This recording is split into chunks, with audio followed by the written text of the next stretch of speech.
శ్రీ సమర్థ సద్గురు సాయినాథ్ మహారాజ్కి జై. సాయి భక్తులందరూ ఎలా ఉన్నారండి? అందరూ బాగున్నారని చెప్పి నా దేవుని కోరుకుంటున్నాను. అలాగే ఈరోజు సాయిబాబా గారు మనకి ఏమేమి సందేశం ఇస్తున్నారంటే, ప్రతిరోజు కూడా తన బిడ్డల కోసం ఒక మంచి వార్తను బాబాగారు అయితే ఇప్పుడు తీసుకొస్తారండి.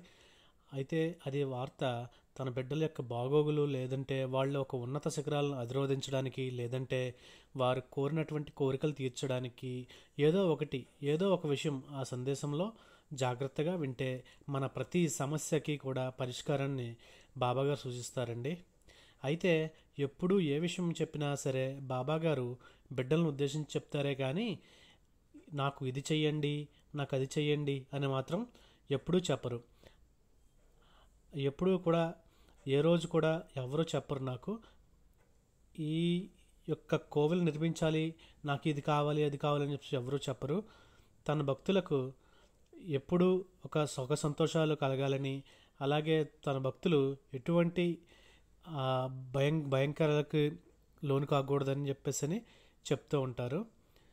వీరు ప్రేమతో పెట్టే గుక్కడి మంచినీళ్ళు అయ్యైనా సరిపోతే నాకు అని చెప్పేసి ఎప్పుడు సాయిబాబా చెప్తూ ఉంటారు.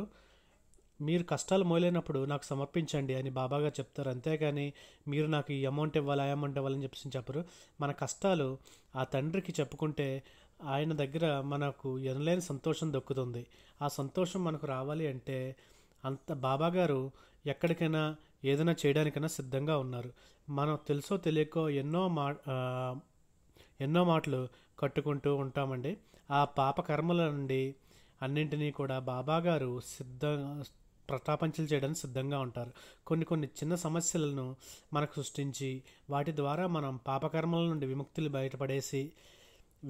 చేసి బయటపడేసే ఒక అద్భుతమైన జీవితాన్ని ప్రసాదించడానికి బాబా ఎప్పుడూ కోరుకుంటారు. అయితే దానికంటూ మనం చేయాల్సిందల్లా ఒక శ్రద్ధ, సబూరి ఇది కలిగి ఉండాలి. అంతేకాకుండా మిగతా వారికి, తోటి వారికి సహాయం చేయాలి. అలాగే ఏదైనా ఒక విషయం చెప్తున్నాం అంటే అది ఎంత ఖచ్చితంగా ఉన్నది ఏంటి అన్నది మనం ముందు ఒక నిర్ధారణ చేసుకుని అప్పుడు మిగతా వాళ్ళకి చెప్పాలి. మన సాయినాథుడు ఆయన కోసం, ఆ తండ్రి కోసం ఎన్ని చేస్తున్నా తన బిడ్డల కోసం ఎన్నో ఇవ్వడానికి బాబాగారు సిద్ధంగా ఉంటారు. ప్రతి ఒక్కరి కోరికను నెరవేర్చడానికి బాబాగారు సిద్ధంగా ఉంటారు. కానీ తనకంటూ ఇది కావాలని ఏ రోజు అడగరు. బాబాగారు తనను తాను ఏమని చెప్పుకున్నారో తెలుసా? నేను ఒక ఫకీర్ను, నన్ను నీ హృదయంలో నింపుకుని ఉన్నావు. నా దగ్గరికి వచ్చి బాబా నాకు అది కావాలి అని ఎంతో ప్రేమతో నా మీద నమ్మకంతో అడుగుతున్నావు కదా తల్లి, కాబట్టి నీ కోరిక నేను తప్పకుండా తీరుస్తాను అని బాబాగారు అన్నారు. ప్రపంచాన్ని ఏలేటువంటి ఆ భగవంతుడు నేను ఫకీర్ని తన బిడ్డల దగ్గర చెప్పుకున్నానే ఫకీర్ ఎవరు చెప్పుకోరు. ఎందుకంటే తన బిడ్డల కంటే తనకు ఏది ఎక్కువ కాదని బాబాగారి ఉద్దేశం. ఆ మాటల్లో మనం అంత అర్థం చేసుకోవాల్సిన ఆంతర్యం ఏమిటంటే, తన బిడ్డల కంటే బాబాగారికి ఏది ఎక్కువ కాదు మనం అర్థం చేసుకోవాలి. అలాంటి తండ్రి ప్రతిరోజు తన బిడ్డలకు దగ్గరికి వచ్చి ఒక చక్కటి సందేశాన్ని ఇచ్చి, మీరు ఈ మార్గంలో వెళ్ళండి తల్లి, నేనున్నాను, మీ కోరికలు నేను నెరవేరుస్తాను అని ఎంతో నమ్మకంతో, అలాగే ఎంతో ఓదార్పుతో మనకి బాబాగారు చెప్తారండి. ఆ యొక్క ఓదార్పులోని మనం పడే బాధ చాలా వరకు తొలగిపోతుంది. అలాగే మీరు బాధపడితే నేను చూడలేను అని చెప్పుకుంటూ ఉండే ఆ తండ్రి ఆ మాటలు విని అక్కడికక్కడే వదిలేస్తే ఎలా చెప్పండి? దాన్ని ఎలా పాటించాలి, మనం సంతోషంగా ఎలా ఉండాలి, ఇవన్నీ మనం ఆలోచించి ఆ విధంగా మనం మన జీవితాన్ని మసలుకోవాలి. మనం సంతోషంగా గడిపితే చాలు. ఆ సంతోషాన్ని జీవితం అంతా బాబాగారు మనకి ఇచ్చేస్తారు. రెట్టింపు సంతోషాన్ని ఇస్తారు. అర్థమైందా? ఎప్పుడూ కూడా బాబాగారి భక్తులు బాధపడవద్దు. మీకు ఏదైనా సమస్య ఉంటే బాబాగారికి చెప్పుకోండి. మీకు ఏం కావాలో బాబాగారిని అడగండి. ప్రతి బిడ్డకి ఆ స్వతంత్రం ఉంది. బాబా నాకు అది కావాలి, బాబా ఇది కావాలి అని చెప్పి బాబాగారి దగ్గర నుండి అడిగి తీసుకునేటువంటి స్వతంత్రం ప్రతి బిడ్డకి ఉంది. ఏ ఒక్కరికో కాదు. దీని నుంచి ఎవ్వరూ కూడా మినహాయింపు కాదు. ఒకసారి మనకు బాబాగారిని పూజించాలి అని ఒక్కొక్కసారి మనకు అనిపిస్తే చాలండి. మనం ఒక్కసారి బాబాగారిని బాబా అని ప్రేమగా పిలిస్తే చాలు. మన జీవితాంతం మన వెంబడే నడుస్తారు బాబాగారు. మన అడుగుల్లో అడుగు వేసుకుంటూ ప్రతి కష్టంలోనూ మనకు తోడుగా ఉంటూ ఆ కష్టాల నుండి మనల్ని బయటపడేసి ఒక సంతోషాన్ని మనకు ఇస్తూ బాబాగారు ఎప్పుడూ కూడా మనకు తోడుగానే ఉంటారండి. అర్థమైందా? అయితే ఈరోజు బాబాగారు తన బిడ్డలను ఉద్దేశించి ఏం చెప్పబోతున్నారో ఆ తండ్రి మాటల్లోనే విని, ఇప్పటి వరకు మనం చెప్పుకున్నట్లు బాబాగారి మాటలు మా మార్గంలో నడుస్తాయని ప్రమాణం చేసి బాబాగారి సందేశాన్ని వినడానికి అందరూ సిద్ధంగా ఉన్నారండి. అయితే ఈరోజు బాబాగారు తన బిడ్డలకు ఈ విధంగా చెప్తున్నారు. బిడ్డా, నువ్వు పెద్ద భారాన్ని మోస్తున్నావు. తల్లి, అది దించుకోవలసిన సమయం వచ్చేసింది. వెంటనే ఆ భారాన్ని పక్కన పెట్టి నీ మనసు తేలికగా చేసుకుని ఈ వాక్కు వినమ్మా. ఇది నీకైనా వార్త బిడ్డ అని బాబాగారు అంటున్నారండి. తన బిడ్డల్లో కొంతమంది మోయలేనటువంటి భారాన్ని తన మనసులో నిలుపుకుని ఉన్నారంట. ఆ భారాన్ని తగ్గించుకోమని, దించేసుకోమని, పక్కన పెట్టేసి మీరు ప్రశాంతంగా ఉండమని బాబాగారు చెప్తూ ఉన్నారు. అదేవిధంగా తమ మనసులో ఉన్నటువంటి దుఃఖాన్ని బయటకు పారద్రోలాలో ఈరోజు బాబాగారు తన బిడ్డలకు చెప్పబోతున్నారండి. కొంచెం శ్రద్ధగా వినండి. బాబాగారు ఏమన్నారంటే, తల్లి, ఈరోజు నీ మనసులో ఉన్న భారాన్ని మొత్తం పక్కకు దించుకోవాలి.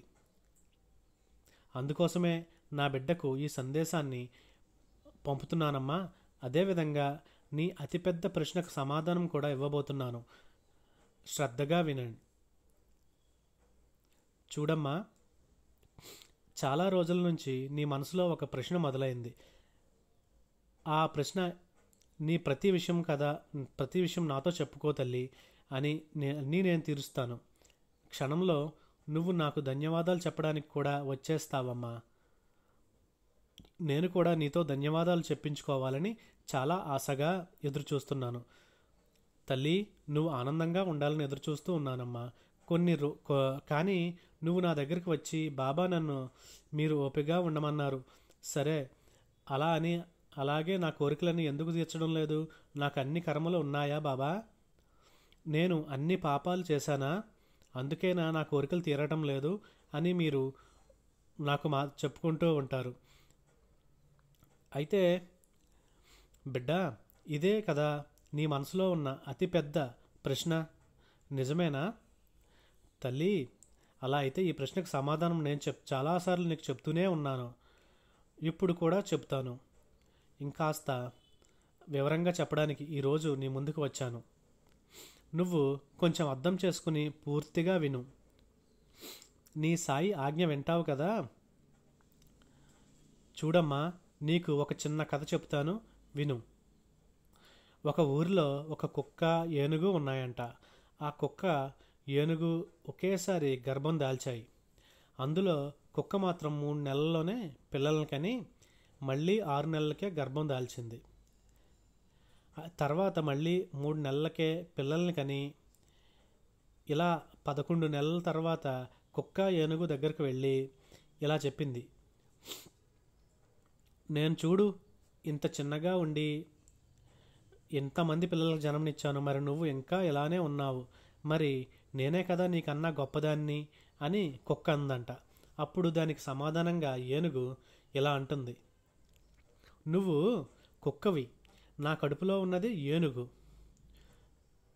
నా బిడ్డ బయటకు రావడానికి ఎన్నో నెలలు పడుతుంది. ఎందుకంటే నా బిడ్డను ఎంతోమంది కొలుస్తారు, దైవంగా భావిస్తారు, బ్రహ్మాండంగా చూస్తారు. ఎప్పుడైనా ఏదైనా బ్రహ్మాండం జరిగేటప్పుడు కొంచెం ఆలస్యమే అవుతుంది. నేను ఇప్పుడు బ్రహ్మాండాన్ని మోస్తున్నాను, అందుకే ఇంత ఆలస్యం అవుతుంది అని ఏనుగు కుక్కతో సమాధానం చెప్పింది. అది నీకు నాకు ఉన్న తేడా అని ఏనుగు చెబుతుంది. విన్నావు కదా తల్లి, నువ్వు కూడా ఆ ఏనుగులాగే ఒక బ్రహ్మాండాన్ని మోస్తున్నావమ్మా. నీ నమ్మకానికి, ఓపికకు తగ్గ ఫలితం రావాలంటే నువ్వు తప్పక ఎదురు చూడాల్సిందే. నీకు వచ్చే మంచి ఎంత పెద్దగా ఉంటుంది కాబట్టే అంత ఆలస్యం అవుతుంది తల్లి. ఎప్పుడైనా నీ మాటలు జరగడం ఆలస్యం అవుతాయేమో అంటే నీ అతిపెద్ద కోరిక తీరబోతుందని అర్థం చేసుకో.